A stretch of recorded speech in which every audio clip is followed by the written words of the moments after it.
आज है 14 अप्रैल 2023 दिन शुक्रवार। Welcome back to clean news UP. चलिए देखते हैं उत्तर प्रदेश की 25 फटाफट बड़ी खबरों को।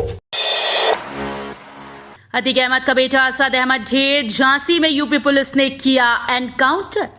उमेश पाल हत्याकांड में फरार माफिया अतीक के बेटे असद और उसके सहयोगी गुलाम को यूपी एसटीएफ ने एनकाउंटर में मार गिराया। दोनों पर 5 लाख रुपए का इनाम घोषित था। इनका एनकाउंटर झांसी में किया गया। एसटीएफ का दावा है कि इनके पास से विदेशी हथियार बरामद हुए। इस एनकाउंटर के संबंध में यूपी पुलिस ने जानकारी दी कि असद पुत्र अतीक अहमद और गुलाम पुत्र मकसूदन दोनों प्रयागराज के उमेश पाल हत्याकांड में वांटेड थे। इन दोनों ने आरोपियों पर 5-5 लाख रुपए का इनाम था। झांसी में डीएसपी नवेंदु और डीएसपी विमल के नेतृत्व में यूपी एसटीएफ टीम के साथ मुठभेड़ में मारे गए। यूपी के शहरों में सभी जरूरी स्थानों पर मिलेगी चार्जिंग की सुविधा, सीएम योगी के निर्देश। मुख्यमंत्री योगी आदित्यनाथ के निर्देश पर यूपी को इलेक्ट्रिकल व्हीकल्स के क्षेत्र में लीडर बनाने के लिए काम शुरू कर दिया गया। सरकार का उद्देश्य सिर्फ ईवी मैन्युफैक्चरिंग को बढ़ावा देना ही नहीं, बल्कि इसका इस्तेमाल कर रहे नागरिकों को सभी जरूरी स्थानों पर समुचित चार्जिंग की सुविधा भी देना है। इसकी जिम्मेदारी नगर विकास विभाग को दी गई। उसने ई चार्जिंग सुविधाओं के लिए सेवा प्रदाताओं को जरूरत के आधार पर जमीन देने की प्रक्रिया तय कर दी है। बेंगलुरु की तर्ज पर यूपी में बसेगी आईटी व मेडिसिटी। बेहतर शिक्षा के लिए एजुकेशन शहर और स्पोर्ट्स सिटी बनेंगी। राज्य सरकार यूपी में बेंगलुरु की तर्ज पर आईटी सिटी व महाराष्ट्र की तर्ज पर मेडिकल सिटी बसती जा रही है। बेहतर शिक्षा देने के लिए एजुकेशन शहर और स्पोर्ट्स सिटी बसाई जाएगी। इसकी जिम्मेदारी आवास विभाग को दी गई। वो इसके लिए भवन विकास उपविधि में व्यवस्था करने के साथ ही नीति लाने जा रहा है। इस योजना से प्रदेश के 50,000 युवाओं को रोजगार मिलने की उम्मीद है। मुख्यमंत्री योगी आदित्यनाथ चाहते हैं कि देश के विकसित राज्यों की तरह यूपी भी सभी सुविधाओं वाला राज्य बने। कोरोना सतर्कता का सीएम योगी ने दिया निर्देश, अस्पतालों में मास्क अनिवार्य। पूरे देश में कोरोना के बढ़ते मामलों के बीच यूपी में होने जा रहे निकाय चुनाव को लेकर सतर्कता बढ़ाने के निर्देश दिए गए। मुख्यमंत्री योगी आदित्यनाथ ने बुधवार को कहा कि लखनऊ, नोएडा, गाजियाबाद, वाराणसी, आगरा और मेरठ में विशेष सतर्कता बरतने की जरूरत है। बच्चे, बुजुर्ग और बीमार लोग भीड़भाड़ से बचें। कोविड के हर संदिग्ध मरीज को तत्काल चिकित्सकीय सुविधा दी जाए। स्थानीय जिला प्रशासन से समन्वय स्थापित कर सभी जिलों में डेडिकेटेड कोविड हॉस्पिटल तत्काल क्रियाशील कर दिया जाए। लखनऊ में एसी जनरल बसों की हड़ताल, इन रूट्स की बसें रद्द, हजारों ऑनलाइन बुकिंग कैंसिल।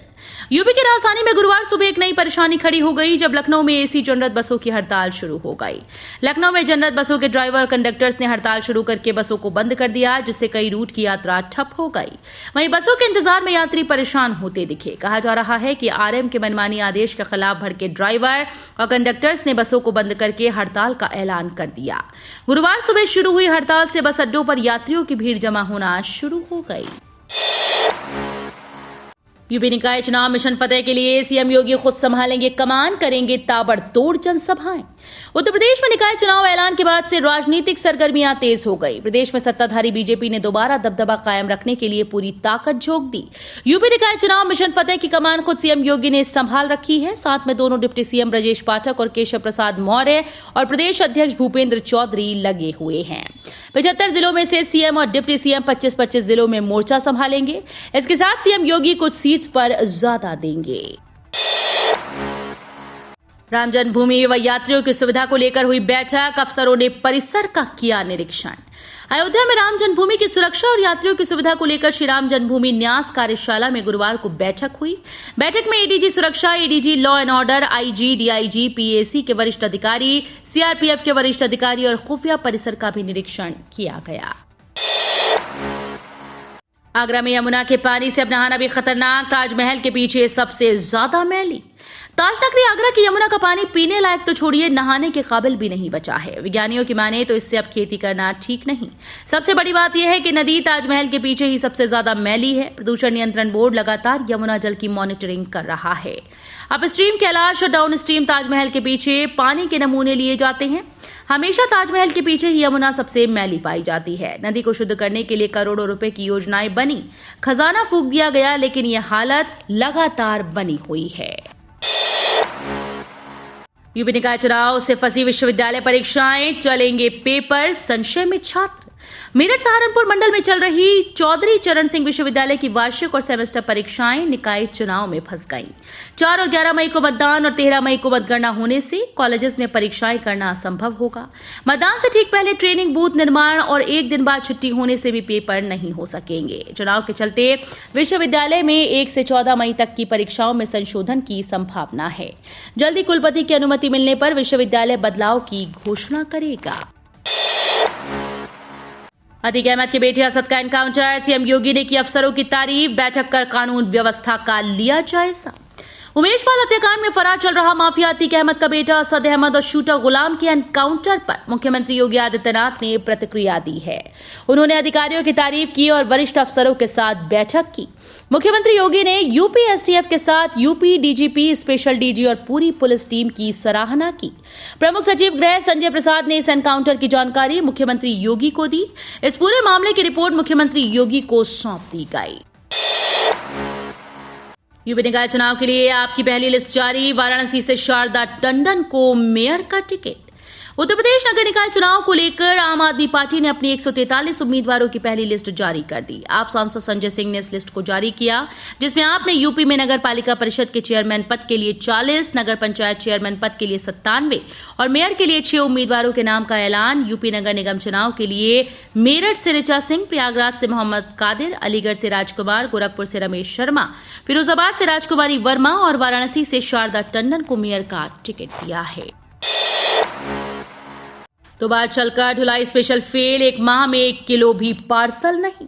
सूरत से गोरखपुर के नखा तक चलाई गई पार्सल स्पेशल ढुलाई 2 बार चलकर फेल हो गई। 1 महीने में गोरखपुर से 1 किलोग्राम भी पार्सल की बुकिंग नहीं हुई। नतीजतन पार्सल स्पेशल की सेवा अस्थायी तौर पर स्थगित कर दी गई। अब ये कानपुर तक आकर वहीं से सूरत लौट जा रही है। सोलर पंप पर मिलेगी 90% सब्सिडी। पीएम कुसुम योजना भारत के कृषि क्षेत्र में सौर ऊर्जा के उपयोग को बढ़ावा देने के उद्देश्य से एक योजना है। इस योजना के तहत किसानों को अपने कृषि क्षेत्रों के चारों ओर सौर पंप, सौर ऊर्जा से चलने वाले कोल्ड स्टोरेज और सौर ऊर्जा से चलने वाले बाड़ लगाने के लिए वित्तीय सहायता प्रदान की जाती है। योजना के तहत किसानों को पंप की क्षमता के आधार पर सौर पंप स्थापित करने की लागत का 60 से 80% तक की सब्सिडी प्रदान की जाती है।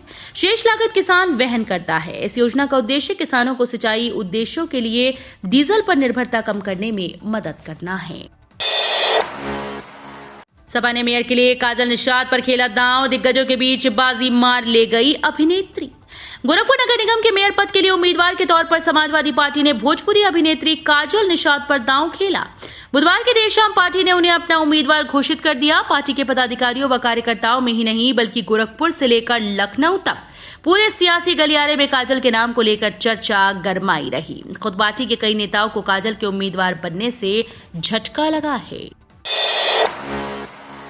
माफिया मुख्तार अंसारी पर कसता जा रहा शिकंजा, चाचा समेत अन्य परिजनों की 350 करोड़ की संपत्ति कुर्क। माफिया मुख्तार अंसारी और उसके करीबियों व रिश्तेदारों पर पुलिस प्रशासन की कार्रवाई जारी है। लखनऊ में मुख्तार के चाचा खुर्शेदुल हक अंसारी, चचेरे भाई मंसूर अंसारी और मंसूर की पत्नी आविदा अंसारी की 3 करोड़ 50 लाख रुपए की अचल संपत्ति को गाजीपुर पुलिस ने कुर्क किया है। गैंगस्टर एक्ट के तहत यह कार्रवाई हुई। स्थानीय पुलिस के साथ मुनादी कराते हुए संपत्ति की दीवार पर नोटिस चस्पा हुआ। नोटिस में चेतावनी है कि अगर इस संपत्ति पर किसी ने कोई कार्य किया तो उसके खिलाफ कठोर कार्रवाई की जाएगी। 7 नए लोगों में कोरोना संक्रमण की पुष्टि, 23 हुए एक्टिव केस। कोरोना वायरस को लेकर लोग पूरी तरह से लापरवाही बरत रहे हैं, जिसका खामियाजा दिन पर दिन संकट की ओर गहराता चला जा रहा है। हरदोई में लगातार कोरोना संक्रमितों की संख्या बढ़ती जा रही है। गुरुवार को आई जांच रिपोर्ट में 7 और कोरोना संक्रमित होने की पुष्टि हुई। इससे स्वास्थ्य महकमों में हड़कंप मच गया। जिले में एक्टिव केस 23 हो गए। कोरोना सैंपलिंग के प्रभारी डॉक्टर सीबी सिंह ने बताया कि सभी मरीजों को होम आइसोलेट कराया गया है। ओल्ड पेंशन पर केंद्र सरकार ने लिया ऐसा फैसला, सुनकर खुश हो जाएंगी। देश भर में पुरानी पेंशन व्यवस्था को लेकर बड़ी खबर सामने आ रही है। केंद्र सरकार के ऊपर इस समय ओल्ड पेंशन व्यवस्था को लागू करने का बोझा बढ़ता जा रहा है। इसको लागू करने को लेकर सरकार इशारा भी दे चुकी है। वित्त मंत्रालय की ओर से अब पुरानी पेंशन व्यवस्था को लेकर बड़ी खबर सामने आ रही है। वित्त मंत्रालय ने कर्मचारियों के पेंशन सिस्टम की समीक्षा करने के लिए एक समिति गठित की। ये समिति वित्त सचिव टीवी सोमनाथन की अगुवाई में गठित की गई। कोरोना के बीच यूपी में शादी समारोह को लेकर गाइडलाइन जारी। उत्तर प्रदेश की राजधानी लखनऊ समेत कई जिलों में कोरोना वायरस के मामले लगातार बढ़ रहे हैं। ऐसे में अधिकारियों ने कार्यालयों, स्कूल, कॉलेजेस, अस्पतालों, मैरिज हॉल और सार्वजनिक स्थानों के लिए दिशा निर्देश जारी किए। कार्यालयों में अब सोशल डिस्टेंसिंग का पालन और मास्क पहनना अनिवार्य है। साफ सफाई रखने और मास्क न लगाने वालों को प्रवेश नहीं देने के लिए भी कहा गया। प्रवेश द्वारों पर थर्मल स्कैनिंग की व्यवस्था करने, दरवाजे, रेलिंग, लिफ्ट, पार्किंग एरिया आदि को समय समय पर सैनिटाइज करने का निर्देश जारी कर दिया गया। 14वीं किस्त से पहले पीएम मोदी का किसानों को तोहफा, खाते में आएंगे पूरे 15 लाख रुपए। मोदी सरकार की तरफ से किसानों की आमदनी बढ़ाने के लिए लगातार कोशिश की जा रही है। इसके लिए सरकार की तरफ से कई योजनाएं शुरू की गई। किसानों की आर्थिक मदद करने के लिए मोदी सरकार ने पीएम किसान FPO योजना शुरू की। योजना के तहत किसान प्रोड्यूसर ऑर्गेनाइजेशन को 15 लाख रुपए दिए जाएंगे। देश भर के किसानों को नया कृषि बिजनेस शुरू करने के लिए वित्तीय सहायता दी जाएगी। इस स्कीम का फायदा लेने के लिए 11 किसानों को मिलकर एक ऑर्गेनाइजेशन बनानी होगी। तपती गर्मी से मिलेगी राहत, अगले 5 दिनों तक इन राज्यों में होगी बारिश। देश के मैदानी इलाके तपती गर्मी की चपेट में आते जा रहे हैं। राष्ट्रीय राजधानी दिल्ली में तो पारा 40 के पार जाने वाला है। वहीं इस बीच मौसम विभाग ने राहत की खबर दी। IMD के ताजा अपडेट्स के मुताबिक 15 अप्रैल से एक नया पश्चिमी विक्षोभ पश्चिमी हिमालयी क्षेत्र को प्रभावित कर सकता है। ताइवान का उत्तरी एयर स्पेस बंद करेगा चीन। चीन ने नॉर्थ ताइवान के खास हिस्से में 16 से 18 अप्रैल के बीच एयर स्पेस बंद रखने का फैसला किया है। राइटर्स के मुताबिक इस दौरान इस हिस्से में सिविलियन फ्लाइट्स ऑपरेट नहीं कर सकेंगी। एक ताइवानी अफसर के मुताबिक फ्लाइट बैन से इस इलाके का करीब 70% एयर ट्रैफिक डिस्टर्ब होगा। इसका असर साउथ कोरिया, जापान और नॉर्थ अमेरिका जाने वाली फ्लाइट्स पर पड़ेगा। यूपी नगर निकाय चुनाव के लिए सपा की पहली सूची जारी। 17 में से 8 मेयर प्रत्याशी घोषित। यूपी नगर निकाय चुनाव के लिए समाजवादी पार्टी ने बुधवार को पहली सूची जारी कर दी। इसमें 17 से 8 मेयर के प्रत्याशियों का ऐलान कर दिया गया है। मेरठ की सीट पहले रालोद के खाते में मानी जा रही थी, लेकिन यहां से भी सपा ने अपना प्रत्याशी घोषित कर दिया। गोरखपुर से भोजपुरी अभिनेत्री काजल निषाद को मैदान में उतारा। बुधवार को सपा ने लखनऊ के साथ गोरखपुर, इलाहाबाद, झांसी, मेरठ, शाहजहांपुर, फिरोजाबाद, अयोध्या के लिए मेयर प्रत्याशियों के नामों की घोषणा की। एयरपोर्ट से सीधे जुड़ेगा ग्रेटर नोएडा वेस्ट। सड़क निर्माण से 15 लाख लोगों को होगी आवागमन में सुविधा। ग्रेटर नोएडा वेस्ट को जेवर में बन रहे नोएडा इंटरनेशनल एयरपोर्ट से सीधे जोड़ने की कवायद शुरू हो गई। ग्रेटर नोएडा की गौर सिटी सिरसा गांव तक बनी 28 किलोमीटर व 130 मीटर चौड़ी सड़क को अब एयरपोर्ट तक बनाने का निर्णय किया गया। इससे न केवल ग्रेटर नोएडा वेस्ट में रहने वाले लोगों को बिना किसी अवरोध के सीधे एयरपोर्ट तक पहुंचने में सुविधा होगी, बल्कि गाजियाबाद और ग्रेटर नोएडा वेस्ट से जुड़े नोएडा के 1 दर्जन सेक्टर वासियों को भी जेवर तक का सफर आसान होगा। संपत्ति कर में 10% की बढ़ोतरी। निकाय चुनाव से पहले नगर निगम ने करदाताओं की जेब पर बढ़ाया भार। नगर निकाय के चुनाव की तारीख की घोषणा हो चुकी है। चुनाव से पहले नगर निगम ने संपत्ति कर में 10% की बढ़ोतरी भी कर दी, जिससे 6.61 लाख संपत्ति करदाताओं की जेब पर भार बढ़ा।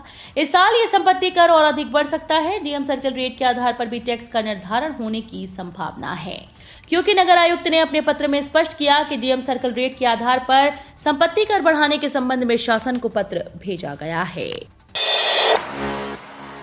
प्रवेश प्रक्रिया समय से पूरी कराने के लिए BHU ने बनाई समिति। हेल्प डेस्क भी बनाया जाएगा। सर्वविद्या की राजधानी काशी हिंदू विश्वविद्यालय में आगामी शैक्षणिक सत्र को समय पर शुरू करने के लिए केंद्रीय प्रवेश समिति का गठन किया गया। प्रवेश समिति स्नातक, स्नातकोत्तर और PhD के लिए प्रवेश प्रक्रियाओं को समय पर पूरा कराएगी। समिति ये सुनिश्चित करने के लिए प्रयास करेगी कि प्रवेश प्रक्रिया पारदर्शी और त्रुटि मुक्त रहे। तो ये थी आज की 25 फटाफट बड़ी खबरें। अगर आपको न्यूज पसंद आई हो तो वीडियो को लाइक और शेयर जरूर करें। धन्यवाद।